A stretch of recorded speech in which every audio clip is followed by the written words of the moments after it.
বিসমিল্লাহির রহমানির রহিম। আসসালামু আলাইকুম ওরহমতুল্লাহি ওবারাকাতুহু।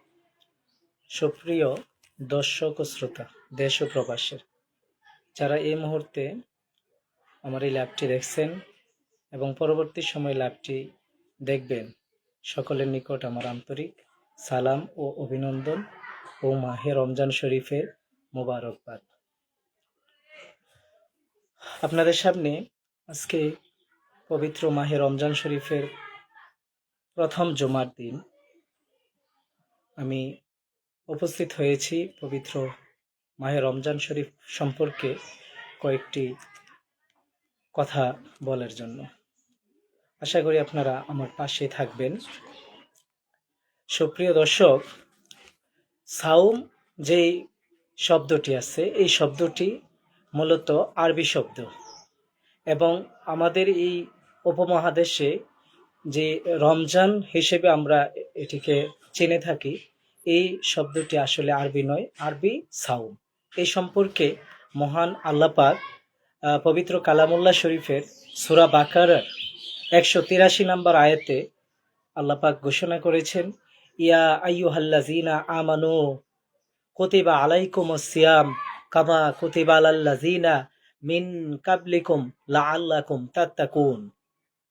এটির অর্থ, হে ইমানদারগণ, তোমাদের উপরে পবিত্র মাহে রমজান শরীফের রোজাকে ফরজ করা হয়েছে, যেরূপভাবে ফরজ করা হয়েছিল তোমাদের পূর্ববর্তী বিভিন্ন নবীগণের উম্মতদের উপরে, যাতে করে তোমরা তাকওয়া অর্থাৎ পরহেজগারি অর্জন করতে পারো। সুপ্রিয় দর্শক, এ থেকেই কিন্তু বোঝা যায় যে পবিত্র মাহে রমজান শরীফের গুরুত্ব, সিয়ামের গুরুত্ব, সাওমের গুরুত্ব। আমরা এই মাসটিকে যথাযথভাবে যদি মূল্যায়ন করতে পারি, তাহলে আমাদের দুনিয়া ও আখেরাতে অনেক কল্যাণ অর্জিত হবে। যেমন হাদিস শরীফে রাসূল পাক সাল্লাল্লাহু আলাইহি সাল্লাম বলেছেন, বুখারী শরীফে, আস সিয়ামু জুন্নাহ, অর্থাৎ সিয়াম হচ্ছে ঢাল স্বরূপ। ঢাল বলতে আমরা কি বুঝি? যুদ্ধের ময়দানে যখন প্রতিপক্ষ তরোয়ালের আঘাতে, বর্ষার আঘাতে কাউকে হত্যা করতে চায়, শহীদ করতে চায়, তখন যে একটি পাটাতনের মতো, থালার মতো বস্তু দিয়ে যখন আমরা নিজেকে আত্মরক্ষা করি, তখন তার নাম হচ্ছে ঢাল। ঠিক তদ্রূপ রাসূল পাক সাল্লাল্লাহু আলাইহি ওয়াসাল্লামের হাদিসের ব্যাখ্যা অনুযায়ী বোঝা যায় যে কোনো একজন ব্যক্তি যখন জাহান্নামে নিক্ষিপ্ত হওয়ার জন্য সিদ্ধান্ত হয়ে যাবে, তখন মহান আল্লাহ পাক এই সিয়াম এর মাধ্যমে তাকে ওই জাহান্নাম থেকে রক্ষা করবে। তাই আমরা এই পবিত্র মাহে রমজান শরীফের প্রত্যেকটা রোজা যথাযথভাবে পালন করার চেষ্টা করতে হবে। আর রোজার সংজ্ঞায়, অর্থাৎ রোজা বলতে কি বুঝি আমরা, এই কথার উপরে নির্ভর করে আমরা কিন্তু এরকম বুঝি। আমার একজন দর্শক ও শ্রোতা মিশকাতুর রহমান, মিশকাত চৌধুরী, সে আমার লাইভে যুক্ত হয়েছে এবং সালাম দিয়েছে, ওয়ালাইকুম আসসালাম। এবং যারা আমার লাইভে এরকম ভাবে যুক্ত হবেন, সকলের নিকটই আমার আন্তরিক সালাম ও মোবারকবাদ। রোজার সংজ্ঞা হিসেবে আমরা যা বুঝি, সুবহে সাদেক থেকে সূর্যাস্ত পর্যন্ত যাবতীয় পানাহার ও ইন্দ্রিয় তৃপ্তি থেকে বিরত থাকার নাম হচ্ছে সাওম বা রোজা বা সিয়াম। তাহলে আমরা বুঝি কি, পানাহার শুধু বন্ধ করলেই রোজা বা সিয়াম হবে না। আমাদের পানাহার বন্ধের পাশাপাশি যাবতীয় ইন্দ্রিয় তৃপ্তি থেকে বিরত থাকতে হবে। ইন্দ্রিয় তৃপ্তি বলতে আমরা কি বুঝি? আমাদের চক্ষুকে হেফাজত করতে হবে, কানকে হেফাজত করতে হবে, জবানকে হেফাজত করতে হবে, হাত পাকে হেফাজত করতে হবে। সর্বোপরি আমাদের যেই কল্প আছে, কল্পকে আমরা পরিশুদ্ধ করতে হবে। আর এগুলো যদি পরিশুদ্ধ আমরা না করে শুধুমাত্র পানাহার থেকেই বিরত থাকি সারাদিন, তসবিহ তাহলিল না করি এবং এই ইন্দ্রিয়গুলোকে নিরাপদ না রাখি, তাহলে আমাদের কিন্তু পরিপূর্ণ রোজা হবে না। তাই আমরা সকলেই চেষ্টা করা উচিত যে পবিত্র মাহে রমজান শরীফের পবিত্রতা রক্ষা করে চলার জন্য, জবানকে হেফাজত করার জন্য, চক্ষুকে হেফাজত করার জন্য, কানকে হেফাজত করার জন্য, হাত পায়ের দ্বারা যাতে কোনো গুনাহ না হয় সেদিকে আমরা খেয়াল করতে হবে। আর রোজার সম্পর্কে আল্লাহ পাক হাদিসে কুদসিতে বিশেষভাবে বর্ণনা করেছেন, আস-সাওমু লি ওয়ালা আনা আজজি বিহি, যেটির অর্থ এরকম যে রোজা বা সাওম বা সিয়াম একমাত্র আমার জন্য, আর আমি নিজ হাতেই তার প্রতিদান দিব। সুপ্রিয় দর্শক ও শ্রোতা, আল্লাহ পাক যে পুরস্কার আমাদেরকে দান করবেন, সমস্ত ইবাদতগুলোর পুরস্কার আল্লাহ পাক ফেরেশতার মাধ্যমে আমাদেরকে দান করবেন। কিন্তু একমাত্র সিয়াম বা রোজার যে সোয়াব আছে, এই সোয়াবটা আল্লাহ পাক নিজ হাতে দান করবেন, কারণ এই রোজা বা সিয়াম একমাত্র আল্লাহর জন্য। এটা আসলে লোক দেখানো ইবাদত হতে পারে না। তাই আল্লাহ পাক নিজ হাতে আমাদেরকে এই পুরস্কার দান করবেন। তার কুদরতি হাত মুবারক দ্বারা আল্লাহ পাকের যে দানকৃত হবে তা একমাত্র জান্নাতই হতে পারে। অর্থাৎ জান্নাত ব্যতীত আল্লাহ পাকের নিকট উৎকৃষ্ট দান আর কি হতে পারে। তাই সকলে আমরা পবিত্র মাহে রমজান শরীফের রোজাগুলো সঠিকভাবে পালন করার চেষ্টা করা উচিত। আসলে এই সিয়াম সম্পর্কে বর্ণনা করে শেষ করা যাবে না, কারণ ইসলামের মৌলিক যে 5টি স্তম্ভ আছে এর মধ্যে অন্যতম হচ্ছে এই সিয়াম বা সাওম। আর এই সিয়াম বা সাওম শব্দটি এসেছে রামজুন থেকে রমজান শব্দের উৎপত্তি। আর রামজুন অর্থ হচ্ছে ভস্মীভূত করে দেওয়া, জ্বালিয়ে পুড়িয়ে দেওয়া। অর্থাৎ পুরো এক বছরে একজন ব্যক্তি অনেক অন্যায় অপরাধ করে, সগীরা কবিরা বিভিন্ন ধরনের পাপাচারে লিপ্ত থাকে, কিন্তু পবিত্র মাহে রমজান শরীফ উপলক্ষে যদি সে সিয়াম সাধনা করে, তাহলে আল্লাপাক তার পূর্ণ একটি বৎসরের যতগুলো গুনাহ আছে সবগুলোকে আল্লাপাক মার্জনা করে দেয়। এবং শাওয়াল মাসের 1 তারিখ যে রমজানের শেষে পবিত্র ঈদ উল ফিতরের দিন আসবে, ওই দিনে একজন সদ্য প্রসিদ্ধ ভূমিষ্ঠ হওয়া সন্তান যেমন নিষ্পাপ হয়ে পৃথিবীতে জন্মগ্রহণ করে, ঠিক তদ্রূপ রোজাদারকে আল্লাহ পাক একদম নিরপরাধ এবং পাপহীন নিষ্পাপ মাসুম হিসেবে ঘোষণা করে দেই। এবং আল্লাহ পাকে রোজাদার সম্পর্কে বলেন, রোজাদারের জন্য 2টি আনন্দ, একটি হচ্ছে ইফতারের সময়, আরেকটি হচ্ছে সে যখন জান্নাত লাভ করে আমার দিদার অর্জন করবে, আমার সাক্ষাৎ পাবে। সুপ্রিয় দর্শক, আসলেই রোজার বর্ণনাতীত, অর্থাৎ দুনিয়া এবং আখেরাতের কল্যাণের জন্য আমরা সবাই এই সিয়াম বা সাওমকে অবশ্যই আঁকড়ে ধরা উচিত। কারণ আমাদের কত পাপ, কত অন্যায়, কত অপরাধ একটি বৎসরে মনে না চাইতেও আমরা কিন্তু করে ফেলি।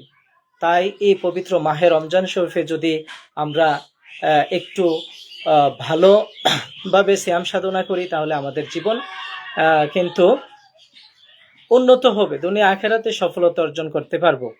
আমার একজন ফ্রেন্ড, সেই সুদূর সিঙ্গাপুর থেকে সাদেক সোহাগ নামে একজন আমার পাশে আছে, এজন্য তাকে অনেক ধন্যবাদ। সে আমার নিকট দোয়া চেয়েছে, আমি দোয়া করি, এবং সেও যাতে আমার জন্য দোয়া করে, আমি এই কামনা করছি। এমনিভাবে যারা আমার পাশে আজকের লাইভটিতে আছেন, তারাও আমার জন্য দোয়া করবেন, এবং পরবর্তীতে যারা দেখবেন তারাও আমার জন্য দোয়া করবেন। সুপ্রিয় দর্শক ও শ্রোতা,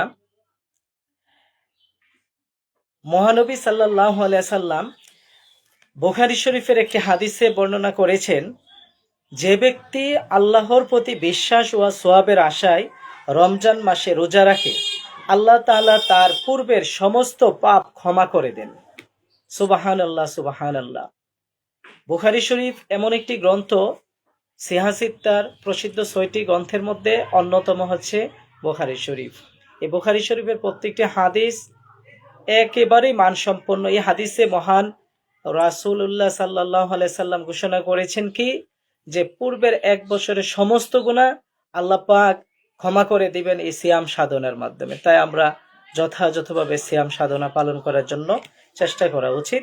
এবং পবিত্র রমজান শরীফ মাসে আমরা অশ্লীল কথাবার্তা, বিভিন্ন পাপাচার থেকে দূরে থাকতে হবে, এবং দান খয়রাতের হাতকে বাড়িয়ে দিতে হবে। দান খয়রাত এর ফলাফল অনেক সুন্দর এবং ভালো, কিন্তু পবিত্র মাহে রমজান শরীফে যে কোনো একটি সওয়াবের কাজকে আল্লাহ পাক 70 গুণ এমনকি 700 গুণ পর্যন্ত বৃদ্ধি করে থাকে। একটি ফরজ আদায় করলে সে যেন 70টি ফরজ আদায় করলো, একটি ওয়াজিব আদায় করলে সে যেন একটি ফরজ আদায় করলো, একটি সুন্নত আদায় করলে সে যেন একটি ওয়াজিব আদায় করলো, এবং একটি নফল আদায় করলে সে যেন একটি সুন্নত আদায় করলো। অর্থাৎ প্রত্যেকটি আমলকে আল্লাহ পাক এত পরিমাণে বৃদ্ধি করে দেয়, বাড়িয়ে দেয় যে আমাদের আমল নামায় তা অনবরত লেখা হইতেই থাকে। তাই সুপ্রিয় দর্শক, এই পবিত্র মাহে রমজান শরীফ মাসে আপনারা যতটুকু পারেন ইবাদতের দিকে মশগুল থাকবেন। যেমন কোরআন তেলাওয়াত, তসবিহ, তাহলিল, জিকির, আজকার, বিভিন্ন নফল ইবাদতগুলো করতে থাকবেন এবং প্রচুর পরিমাণে ইস্তিগফার, তওবা শরীফ পড়তে থাকবেন। কারণ মনের অজান্তে অনেক গুনাহ হয়ে থাকে। এই গুনাহগুলোকে দূরীভূত করার জন্য আমরা প্রতিনিয়ত ইস্তিগফার পাঠ করতে থাকব। আর আজকে পবিত্র জুমা শরীফ, কিছুক্ষণ পরে জুমার আজান হয়ে যাবে। আপনারা নিশ্চয়ই জুমার জন্য প্রস্তুতি নেবেন। আর বিশেষ করে জুমা সম্পর্কে বলা হয়েছে, যে ব্যক্তি জুমার নামাজের মসজিদে প্রথম অবস্থান করে বা ঢুকে, সে যেন আল্লাহর রাস্তায় একটি উটকে কোরবানি দিল। সুপ্রিয় দর্শক, একটি উট কোরবানি দেওয়া কিন্তু অনেক কষ্টসাধ্য, অনেক অর্থের ব্যাপার। এই কারণে মসজিদে যদি জুমার দিন কোনো ব্যক্তি প্রথম ঢুকতে পারে, তাহলে সে যেন একটি আল্লাহ রাস্তায় উট কোরবানি করলো। তারপর যে ঢুকলো সে যেন একটি দুম্বা কোরবানি করলো। তারপরে যে ঢুকলো সে যাতে একটি পশু জবাই করলো। তারপর যে ঢুকলো, এমনি ভাবে আস্তে আস্তে একটি ডিম আল্লাহ রাস্তায় সদকা করা পর্যন্ত সোয়াব বিভিন্ন ব্যক্তির আমলনামায় লিখতে থাকে। তাই আমরা পবিত্র জুমার দিন মসজিদে একটু আগে যাওয়ার চেষ্টা করতে হবে, এবং ডিম দেওয়া পর্যন্ত আল্লাহ পাকের ফেরেশতারা অবস্থান করে। তারপরে আল্লাহ পাকের ফেরেশতারা এই ডিম পর্যন্ত এসে তারা তাদের হিসাব সব শেষ করে তারা ইবাদতে আল্লাহর মশগুল হয়ে যায়। তাই আমরা পবিত্র জুমার দিন আজকে সবাই মসজিদে যাওয়ার জন্য ধীরে ধীরে প্রস্তুতি নিতে থাকি। এবং পবিত্র মাহে রমজান শরীফের প্রথম জুমা অনেক মর্যাদাবান একটি দিন আজকে। এই দিনে আমরা বেশি বেশি নবী পাক সাল্লাল্লাহু আলাইহি ওয়াসাল্লামের উপরে দরুদ শরীফ পাঠ করব। কারণ প্রতি এক সপ্তাহের বিভিন্ন ইবাদতের বর্ণনা, ইবাদতের হিসাব নিকাশগুলো রাসূলুল্লাহ পাক সাল্লাল্লাহু আলাইহি সাল্লামের নিকট প্রতি শুক্রবারে ফেরেশতাদের মাধ্যমে উপস্থাপন করা হয়। হাদিস শরীফে এরকম ভাবে একটি রেফারেন্স এসেছে। তাই আমরা আজকের এই দিনকে যথাযথ মর্যাদা দিব। আর পবিত্র মাহে রমজান শরীফের রোজা সম্পর্কে বলতে গেলে মূলত রোজা 6 প্রকার: ফরজ, ওয়াজিব, সুন্নত, মুস্তাহাব, নফল ও মাকরুহ। আর এই পবিত্র মাহে রমজান শরীফের রোজাগুলো হচ্ছে ফরজ, অর্থাৎ তা অস্বীকার করলে যে কোনো ব্যক্তি কাফের হয়ে যাবে। ওজর থাকতেই পারে, সমস্যা থাকতেই পারে। সমস্যা হলে এই রোজাগুলো সে পরবর্তী সময়ে পূরণ করে নিবে। কিন্তু যদি কেউ অস্বীকার করে, অর্থাৎ সে রোজাকে অবজ্ঞা করে, অস্বীকার করে, তাহলে সে সরাসরি কাফের হয়ে যাবে। কারণ পবিত্র আল কোরআন শরীফের ভিতরে আল্লাহ পাক ঈমানদারদের প্রতি নির্দেশ দিয়েছেন, তোমাদের উপরে রোজাকে ফরজ করা হয়েছে। আর এছাড়া বাকি যে রোজাগুলো আছে, যেমন ওয়াজিব রোজা হতে পারে যে কোনো একটি মান্যত করলে সে এই রোজাকে পরবর্তী সময়ে পালন করবে, তা হচ্ছে ওয়াজিব রোজা। আবার সুন্নত রোজা আছে যেগুলো আশুরা, আরাফা ইত্যাদি রোজাগুলো নবী পাক সাল্লাল্লাহু আলাইহি ওয়াসাল্লাম পালন করেছেন, আমাদের জন্য এগুলো সুন্নত রোজা। আবার মুস্তাহাব রোজা আছে প্রত্যেক চন্দ্র মাসের 13, 14 ও 15 তারিখ যদি কেউ রোজা পালন করে, অর্থাৎ সপ্তাহের প্রতি সোম ও বৃহস্পতিবার শাওয়াল মাসের 6টি রোজা, এগুলো হচ্ছে মুস্তাহাব। আবার কিছু নফল রোজা আছে যেগুলো হারাম দিন ব্যতীত, ফরজ, ওয়াজিব, সুন্নত ও মুস্তাহাব ছাড়া এই রোজাগুলো পালন করা যায়। হারাম দিন বলতে আমরা জানি ঈদের দিনে রোজা রাখা হারাম, এরূপ ভাবে আরো কয়েকটা রোজা আছে। তারপর আছে এই নফল রোজা, তারপরে মাকরু রোজা। মাকরু 2 প্রকার আসলে আমাদের সমাজে। মাকরু বলতে অনেকে একটু ভুল অপব্যাখ্যা মধ্যে পড়ে থাকে মাকরু দুই প্রকার, মাকরু তাহরিমি যা কার্যত হারাম রোজা, আরেকটি আছে মাকরু তানজিহি যা অপছন্দনীয় কাজ। তো মাকরু তাহরিমি বলতে ঈদের দিনেও জিলহজ মাসের 11, 12 ও 13 তারিখ রোজা পালন করা হারাম। এটিকে মূলত মাকরু তাহরিমি হিসেবে হাদিস শরীফে বর্ণনা করা হয়েছে। মাকরু তাহজিহি বলতে বোঝায় যে মুহররম মাসের 9 বা 11 তারিখ রোজা পালন না করে শুধুমাত্র 10 তারিখ পালন করা, এটিকে বলা হয় অপছন্দনীয় কাজ। তাই আমরা রোজার বিভিন্ন দিক জেনে রোজাগুলো বিভিন্ন ওয়াজিব, সুন্নত, মুস্তাহাব, নফল রোজা আমরা পালন করব। আর পাশাপাশি আজকে যেই মহান সিয়াম সাধনার মাস আমাদের মধ্যে মেহমান হিসেবে এসেছে, আমরা মেহমানকে যেমন আদর আপ্যায়ন করলে মেহমান খুশি হয়, হ্যাঁ, ঠিক তদ্রুপ ভাবে আমরা যদি পবিত্র মাহে রমজান শরীফকে যথাযথ সম্মান প্রদর্শনের মাধ্যমে, ইবাদত আমলের মাধ্যমে এই মাসকে অতিবাহিত করতে পারি, তাহলে এই মাসটি আমাদের প্রতিও অনেক সন্তুষ্ট হবে এবং এই মাসের ইবাদত সব আমাদের কবর, হাসর, মিজান, পুলসেরা সমস্ত জায়গায় আমাদের জন্য সুপারিশ করবে এবং আল্লাহ পাক সন্তুষ্ট হবেন এবং আমাদেরকে পরকালে জান্নাত দিবেন। সুপ্রিয় দর্শক, জান্নাত এর অনেকগুলো গেট বা ফটক থাকবে। হাদিস শরীফে এসেছে রাইআন নামক একটি গেট বা ফটক আছে, যে গেট বা ফটকের মধ্যে শুধুমাত্র রোজাদাররাই প্রবেশ করবে। অর্থাৎ স্পেশাল রোজাদারদের জন্য আল্লাহ পাকে একটি গেট বা ফটক নির্মাণ করেছেন, যার মাধ্যমে রোজাদারদেরকে অসংখ্য অগণিত ফেরেশতা আহলান সাহলান ওয়েলকাম স্বাগতম জানিয়ে বেহেশতে প্রবেশ করাবেন। তাহলে বুঝতে পারছেন রোজাদারের জন্য কত বড় নাজ নিয়ামত আল্লাহ পাক পরকালে রেখেছেন। তাই আমরা রোজাগুলো যারা সুস্থ আছি তারা পালন করার জন্য চেষ্টা করব এবং যারা অসুস্থ আছে তারাও পরবর্তী সময়ে এই ফরজ রোজাগুলো কাজা কাফারা যাই হোক আমরা রাখার চেষ্টা করব। আসলেই রোজার বর্ণনা আমরা যতটুকু এ পর্যন্ত জানলাম, তার ভিতরেও যদি আমরা আমল করতে পারি তাহলেও হয়তো বা আল্লাহ পাক আমাদেরকে ক্ষমা করে দিতে পারে। আর আল্লাহর দয়ার এই পৃথিবীতে কিন্তু শেষ নাই। আর বিশেষ করে পবিত্র রমজান শরীফ মাসে তাহাজ্জুদ নামাজটা পড়া কিন্তু আমাদের জন্য অনেক সহজ হয়ে যায়। যেমন আমরা প্রতিনিয়ত কিন্তু তাহাজ্জুদের ওয়াক্তে উঠতে পারি না, হয়তো ফজরের নামাজের সময় উঠি বা ফজর পড়ি, কিন্তু পবিত্র মাহে রমজান শরীফে সেহরি হওয়ার জন্য যখন আমরা উঠি তখন কিন্তু ইচ্ছা করলেই আমরা এই তাহাজ্জুদ নামাজটা আদায় করতে পারি। তাহাজ্জুদ নামাজের জন্য আমরা প্রস্তুতি নিয়ে 2 বা 4 বা এরূপ ভাবে তাহাজ্জুদ নামাজটা যদি দীর্ঘ 1 মাস পালন করতে পারি তাহলে এটা আমাদের জন্য কিন্তু অনেকটা সওয়াবের কারণ হয়ে দাঁড়াবে। সুপ্রিয় দর্শক, তাহাজ্জুদ নামাজের বর্ণনা দিতে গিয়ে রাসূলুল্লাহ সাল্লাল্লাহু আলাইহি সাল্লাম বলেছেন যে তোমাদের জন্য যদি কষ্ট না হতো, উম্মতে মুহাম্মদের জন্য যদি কষ্ট না হতো, তাহলে হয়তোবা আল্লাহ পাক তাহাজ্জুদ নামাজকে ফরজই করে দিত। এবং আপনারা জানেন আমাদের নবী পাক সাল্লাল্লাহু আলাইহি ওয়াসাল্লামের জন্য তাহাজ্জুদ নামাজটা কিন্তু বাধ্যতামূলক ছিল। তিনি সারা জীবন তাহাজ্জুদ নামাজ অবশ্যই পড়েছেন। তাই তার খাঁটি উম্মত হতে গেলে আমরা চেষ্টা করতে হবে তাহাজ্জুদ গুজার করার জন্য। আর বিশেষভাবে রমজান মাস হচ্ছে রহমত, বরকত, মাগফিরাতের মাস।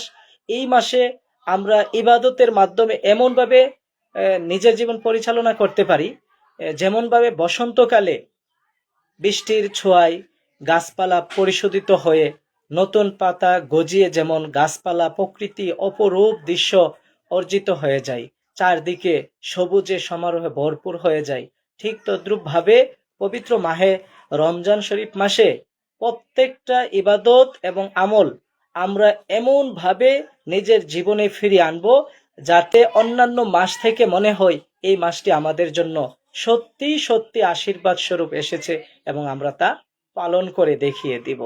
সত্যিকার অর্থে এই মাসে ইবাদতের জন্য প্রতিযোগিতা করা দরকার। কার চেয়ে কে বেশি ইবাদতে মশগুল হতে পারে, কোন সুন্নত, নফল, ওয়াজিব, মুস্তাহাব, ফরজ সহ বিভিন্ন ইবাদত কে কি বেশি পরিমাণ করতে পারে সেই দিকে সবাই প্রতিযোগিতা করতে পারে। আসলে আমাদের জীবনটা অল্প দিনের।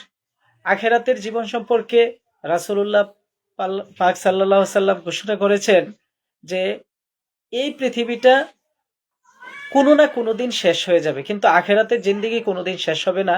মুফাসসিরিন কেরামরা এই সম্পর্কে বর্ণনা দিতে গিয়ে বলেন যে এই গোটা পৃথিবী যদি কেউ সরিষার দানা দিয়ে ভরপুর করে এবং ৭০ বছর পর পর যদি একটি পাখি এসে এই সরিষার দানাগুলোকে এখান থেকে একটি একটি করে নিয়ে যায়, আবার ৭০ বছর পরে আবার এসে একটি নিয়ে যায়, আবার ৭০ বছর পরে একটি করে নিয়ে যায়, কোনো এক সময় এই পৃথিবীর সরিষার দানাগুলো কিন্তু শেষ হয়ে যাবে।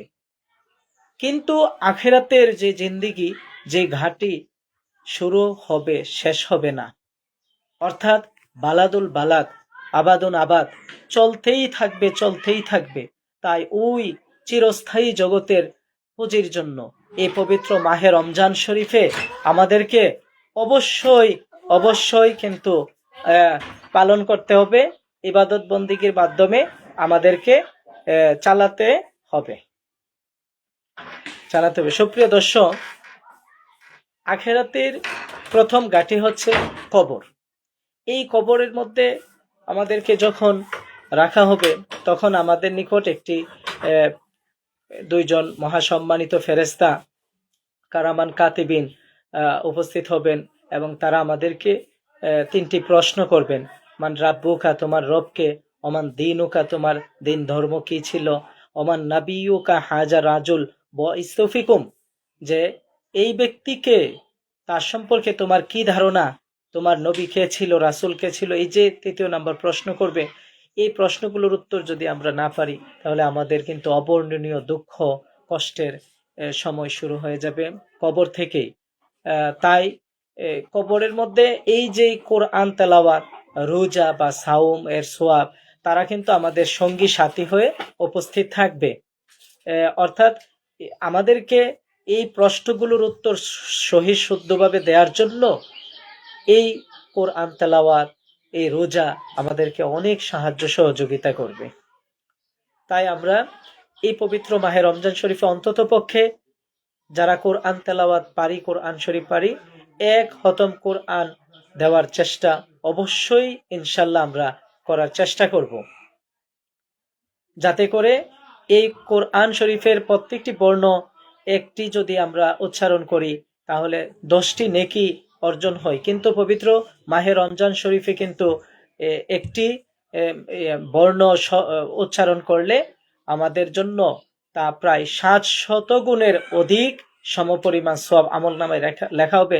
তাই সুপ্রিয় দর্শক, নিশ্চয়ই বুঝতে পারছেন, পবিত্র কোরআন যদি একবার আমরা এই রমজান শরীফ মাসে খতম দিতে পারি, শেষ করতে পারি, তাহলে কিন্তু আমরা প্রায় 700 কোরআন খতমের সওয়াব অর্জন করতে পারি। সুবহানাল্লাহ, সুবহানাল্লাহ। সুপ্রিয় দর্শক ও শ্রোতা, আমাদের পক্ষে কি সম্ভব 700 বার বা তারও বেশি কোরআন শরীফ খতম দেওয়া? আসলে একজন মানুষের গোটা জীবনেও কতবার কোরআন খতম দিতে পারে, এটি একটা প্রশ্নাতীত। এই কারণে এই পবিত্র মাহে রমজান শরীফে বিভিন্ন কাজ কর্ম, অফিস আদালত, ব্যবসা বাণিজ্য, লেখাপড়া, সমস্ত কিছুর ভিতরেও আমরা অবশ্যই অবশ্যই চেষ্টা করব, যারা কোরআন তেলাওয়াত করতে পারি, যে পবিত্র আল কোরআন শরীফ একটি বার অন্তত শেষ করব, খতম দিব। এতে করে আল্লাহ পাক আমাদেরকে যেই পরিমাণ সওয়াব দিবেন, আমরা অবশ্যই তার মাধ্যমে পরকালে নাজাত পেতে পারি। আরেকটি গুরুত্বপূর্ণ বিষয় হচ্ছে যে পবিত্র রমজান শরীফের শেষার্ধে, অর্থাৎ শেষ 10 দিনের বিজুর রাত্রির যে কোনো একটি রাত্রিতে মহান আল্লাহ পাক আমাদের জন্য এমন একটি মহিমান্বিত রজনী বা রাত্রি রেখেছেন, যে রজনী বা রাত্রির সম্পর্কে মহান আল্লাহ পাক পবিত্র কোরআনে একটি পরিপূর্ণ সূরাই নাজিল করেছেন, সূরা কদর। এই সূরা কদর এর মাধ্যমে আমরা এই রাতের যে মর্যাদা, যে সম্মান, তা কিন্তু বুঝতে পারি। যেমন এই সূরার শানে নুজুল সম্পর্কে যদি একটু বলতে যাই, সুপ্রিয় দর্শক, শানে নুজুল বলতে আমরা বুঝি প্রত্যেকটি সূরা বা আয়াত নাজিল হওয়ার জন্য আল্লাহ পাক কোনো না কোনো কারণ ঘটিয়েছিলেন। যেমন নবী পাক সাল্লাল্লাহু আলাইহি ওয়াসাল্লামের নিকট একদিন উপস্থিত সাহাবীরার সামনে নবীজি বলছিল যে আগেকার দিনের উম্মতরা অনেক হায়াত পেত, অনেক দীর্ঘ হায়াত পেত, 200, 400, 500, 1000 বছর পর্যন্ত তারা হায়াতে জিন্দেগি কাটাইতো এবং তারা বিভিন্ন ধরনের ইবাদতে মশগুল থাকতো। তখন উপস্থিত সাহাবীরা অনেকে কান্নাকাটি করা শুরু করলো এবং অনেকের মন খারাপ হলো যে তাহলে অন্যান্য নবীর উম্মতদের চেয়ে আমরা যারা বর্তমানে আখিরি জামানার উম্মত আছি এবং আরো আসবে উম্মত, তারা কিন্তু সওয়াবের দিক দিয়ে অনেক ঘাটতি থাকবে, অনেক কম হবে। তখন নবী পাক সাল্লাল্লাহু আলাইহি ওয়াসাল্লামও কথাটা একটু আয়ত্তে নিয়ে বিচলিত হয়েছিলেন, কিন্তু এক পর্যায়ে নবী পাক সাল্লাল্লাহু আলাইহি ওয়াসাল্লামের নিকট তাৎক্ষণিকভাবে জিবরাইল আমিন উপস্থিত হন। জিবরাইল আমিন উপস্থিত হয়ে এই সূরাটি নিয়ে আসেন। এই সূরাটি সূরা আল কদর। সূরা আল কদর এর অর্থ এত ভাব গাম্ভীর্যপূর্ণ যে এই সূরার মধ্যে পবিত্র মাহে রমজানের শেষ 10 দিনের যে কোনো একদিন বেজুর রাত্রিতে আল্লাহ পাক 1000 মাসের চাইতেও বেশি মর্যাদা দিয়েছেন। অর্থাৎ এক রাত্রিতে ইবাদত করলে সে যেন 1000 মাসের চাইতেও বেশি ইবাদত করলো। এই হিসেবে আমরা যারা আখিরি জামানার উম্মত আছি, আমরা যদি ওই রাত্রিতে বিশেষভাবে তসবিহ তাহলে জিকির আজকার ইবাদত বন্দিগিতে কাটিয়ে দিতে পারি, তাহলে কিন্তু আমাদের জীবনে যদি কেউ 50, 60, 70, 100 বছর হায়াত পায়, তাহলে তার জীবনে কত হাজার মাসের চাইতেও বেশি সওয়াব এবং নেকি লেখা হয়ে থাকবে। সুবহানাল্লাহ, সুবহানাল্লাহ। সুপ্রিয় দর্শক, শেষ বেজোর রাত্রির মধ্যে বিভিন্ন মুফাসসিরিন কেরাম এবং তাফসির বিশারদগণ, আলেম উলামাগণ একমতে হয়েছে যে তা হচ্ছে 27 রমজানে, অর্থাৎ 26 রমজান দিবাগত রাত্রে এই দিনটিকে স্থির করা হয়েছে। যদিও আমরা রমজানের শেষ 10 দিনের প্রতি বিজুর রাত্রিতে 2 রাকাত করে কদরের নামাজ অবশ্যই আদায় করি। আর বিশেষভাবে আমরা 26 রমজান দিবাগত রাত্রে আমরা শবে কদর উপলক্ষে অনেক ইবাদতে মশগুল থাকবো ইনশাআল্লাহ। এই রমজান মাস, সুপ্রিয় দর্শক, একটু আগে আমি বলছিলাম যে রমজান শরীফ মাসটি আমাদের জন্য বসন্তের মাস। বসন্তকালে গাছে যেমন ফলে ফুলে নতুন পাতা গজিয়ে গাছপালা প্রকৃতির নতুন রূপ ধারণ করে, ঠিক তদ্রূপভাবে আমরা কিন্তু এই পবিত্র রমজান শরীফ মাসে ইবাদত বন্দিগির মাধ্যমে নিজের জীবনে বসন্ত আনতে পারি এবং আমার নিজের পরিবার, আমার নিজের পারিবারিক পরিবার বাদেও সমাজ, রাষ্ট্র, পৃথিবীতে আমরা এরকমভাবে ইবাদতের প্রতিযোগিতা করতে পারি। আর বিশেষভাবে পবিত্র রমজান শরীফ উপলক্ষে আমরা যার যার অবস্থান থেকে কিন্তু বিভিন্নভাবে অবদান রাখতে পারি। যেমন একজন ব্যবসায়ী যদি মনে করে সে পবিত্র রমজান শরীফ মাস উপলক্ষে ভালোভাবে ভোক্তাদেরকে সেবা দিবে, সার্ভিস দিবে পণ্য বিক্রয়ের মাধ্যমে, সে কিন্তু এটাও অবশ্যই সওয়াবের ভাগীদার হবে। এবং কোনো মালিক পক্ষ যদি মনে করে যে তার কর্মচারী কর্মকর্তাদেরকে একটু সুযোগ সুবিধার মাধ্যমে কাজকে হালকা করে দিবে, ভারী কাজগুলোকে হালকা করবে এবং কাজের কর্মঘণ্টাকে সে একটু স্যাক্রিফাইস করবে, তাহলে ওই মালিক পক্ষ কিন্তু এই সওয়াবের ভাগীদার হবে। এমনিভাবে পৃথিবীতে যেই অবস্থায় আছে, সে যদি মনে করে তার অবস্থান থেকে একটু কাজ করবে, তাহলে তারা কিন্তু সবাই সওয়াবের ভাগীদার হবে। তাই আমরা সবাই যার যার অবস্থান থেকে পবিত্র মাহে রমজান শরীফের পবিত্রতা রক্ষা করব এবং চলব। এবং যারা আমাদের সমাজে রোজা রাখার ব্যাপারে একটু গাফেল আছে, বিরত আছে, আমরা তাদেরকে অবশ্যই বুঝিয়ে বলবো যে রোজাগুলো যাতে আমরা সঠিকভাবে পালন করি। আর রোজা সঠিকভাবে পালন করার ব্যাপারে আরেকটি হাদিস শরীফ, সুপ্রিয় দর্শক, আমার সামনে এই মুহূর্তে খেয়াল হয়ে গেছে যে প্রত্যেক জিনিসেরই জাকাত আছে। যেমন ঔষর জাকাত সম্পর্কে আপনারা অনেকে জানেন, আর যারা জানেন না তাদের জন্য সংক্ষিপ্ত পরিসরে আমার মনে হচ্ছে এরকম যে আমাদের যেমন ফসল ফলাদি উৎপন্ন হয়, তারপরে আমাদের যেই স্বর্ণ মুদ্রা রক্ষিত থাকে, আমাদের যে অর্থ টাকা পয়সা ব্যাংক ব্যালেন্সে অথবা নগদে থাকে, তার প্রত্যেকটির উপরে কিন্তু একটি নির্দিষ্ট পরিমাণে প্রতি বছর জাকাত দিতে হয়। যেমন 2.5%, অর্থাৎ শতকরা 2.5 টাকা হিসাবে কারো নিকট যদি নির্দিষ্ট সময় পরিমাণ মালে নেশাব রক্ষিত থাকে, তার উপরে সে কিন্তু জাকাত দিতে হয়। আর এই সম্পর্কে আল্লাহ পাক পবিত্র কোরআনে সুস্পষ্টভাবে প্রায় 82 জায়গায় ঘোষণা করেছেন, আকিমুস সালাত ওয়াতুজ যাকাত, আকিমুস সালাত ওয়াতুজ যাকাত, আকিমুস সালাত ওয়াতুজ যাকাত, অর্থাৎ তোমরা সালাত বা নামাজ কায়েম করো এবং জাকাত প্রদান করো। তাহলে জাকাতের নামাজের ব্যাপারে যত জায়গায় বলা আছে, ঠিক তদ্রূপ জাকাতের কথাও কিন্তু তত জায়গায় বলা আছে। কিন্তু আমাদের সমাজ নামাজের ব্যাপারে যতটুকু যত্নশীল, কিন্তু জাকাতের ব্যাপারে ততটুকু যত্নশীল না। এটি একটি বড় ধরনের কবিরা গুনাহ আমাদের হচ্ছে, কিন্তু আমাদের সমাজ অনেক সময় এ ব্যাপারে গাফেল। তাই সুপ্রিয় দর্শক, জাকাত প্রত্যেকটা জিনিসের যেমন জাকাত আছে, এই দেহ বা এই শরীরের একটা জাকাত আছে। আর এই শরীরের জাকাত কোনো স্বর্ণ রৌপ্য মুদ্রা হীরা মানিক এমনকি টাকা পয়সা দ্বারা কেউ দিতে পারবে না। এই দেহ বা শরীরটা যে আল্লাহ পাক আমাদেরকে দয়া করে মায়া করে দান করেছেন, এই দেহ বা শরীরের জাকাত হচ্ছে একমাত্র সাওম বা রোজা বা সিয়াম। আল্লাহু আকবার, আল্লাহু আকবার। সুপ্রিয় দর্শক, এই দেহের জাকাত কোনো কিছু দিয়ে পূরণ করা যায় না। যেমন কেউ যদি মনে করে 2টা কিডনি আছে, একটা কিডনি সে দান করে দিবে জাকাত হিসেবে, তাও দিতে পারবে না। 2টা চক্ষু আছে, একটি চক্ষু জাকাত হিসেবে দিয়ে দিবে, আরেকটি চক্ষু থাকবে, তাও দিতে পারবে না। তাহলে অর্থ দিয়ে নয়, কোনো বস্তু দিয়ে নয়, জাকাত, দেহের জাকাত দিতে হবে একমাত্র সিয়াম বা রোজার মাধ্যমে। আর যে ব্যক্তি জাকাত পরিপূর্ণভাবে আদায় করে না, কিয়ামতের মাঠে তাকে আল্লাহ পাকে তার ওই অর্থ সম্পদ, স্বর্ণ মুদ্রা টাকা পয়সাকে গলিত ধাতব পদার্থে রূপান্তর করে আগুনের মধ্যে সেক দিয়ে তাকে তার চেহারায় শরীরে লাগিয়ে লাগিয়ে জাহান্নাম পর্যন্ত নিয়ে যাবে। এমনকি জাহান্নামের মধ্যে তাকেও এই শাস্তি অনবরত দিতে থাকবে এবং বলা হবে, আস্বাদন করো তুমি পৃথিবীতে যেই সম্পদগুলো জমা করে রেখেছিলে, স্বাদ ভোগ করো যেগুলোকে তুমি পৃথিবীতে জাকাত না দিয়ে নিজের কাছে গচ্ছিত রেখেছিলে।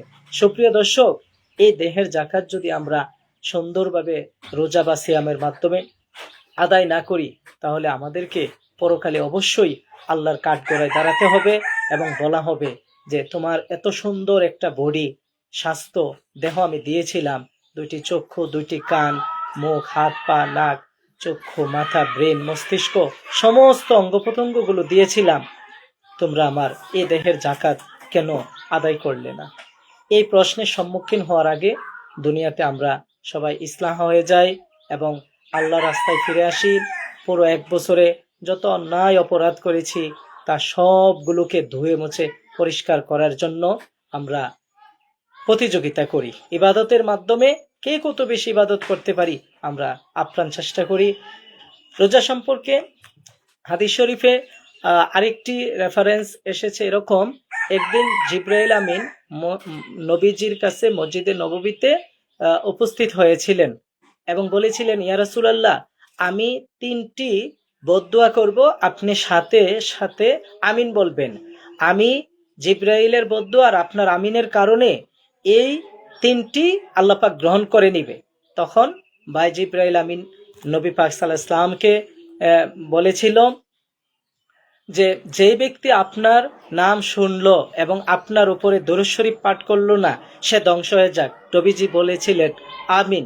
আরেকটি বলেছিলেন জিবরাইল আমিন যে যে ব্যক্তি তার মাতা পিতা 2জনকে জীবিত পেল অথবা একজনকে জীবিত পেল কিন্তু তাদের সেবা শুশ্রূষার মাধ্যমে পরকালের জান্নাত অর্জন করতে পারলো না, জান্নাতের পুঁজি সে অর্জন করতে পারলো না, সে ধ্বংস হয়ে যাক। নবীজি বলেছিলেন আমিন।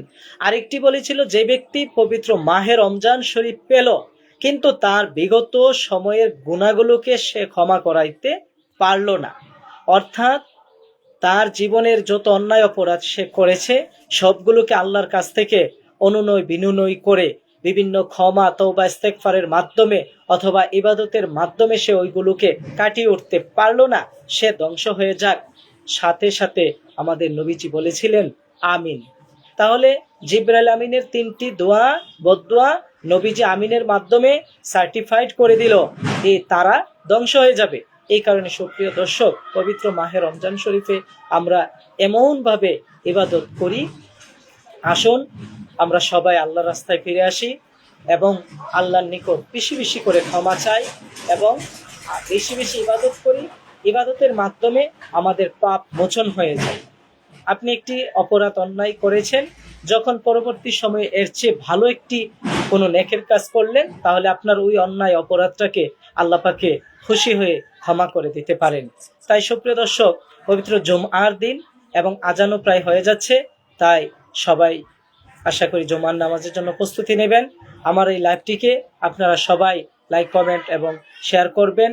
আর আমার যদি কোনো ভুল ভ্রান্তি হয়ে থাকে কথার মাধ্যমে, দেশ ও প্রবাসে যারা পরবর্তীতে দেখবেন বা এখন দেখছেন, তাদের নিকট আমি ক্ষমা প্রার্থনা করছি এবং আপনারা দোয়া করবেন যাতে আপনাদের সামনে আমি মূল্যবান কথা নিয়ে আবার কোনো এক সময় হাজির হতে পারি। আসসালামু আলাইকুম ওয়া রাহমাতুল্লাহি ওয়া বারাকাতুহু।